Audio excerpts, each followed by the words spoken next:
Black and Gold took a trip to Denham Springs today to bring hope to a high school football team that nearly lost everything in the floods. The young players got some expert advice from a few Saints during today's junior training camp. The school is still surrounded by piles of debris, but today the focus was taken off what was lost and turned into something more positive.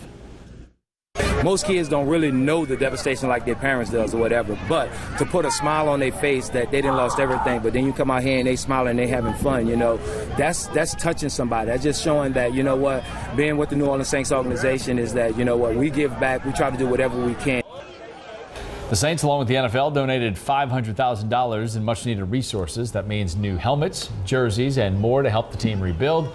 The new equipment comes just in time, too. The Yellow Jackets play their first game of the season next Friday.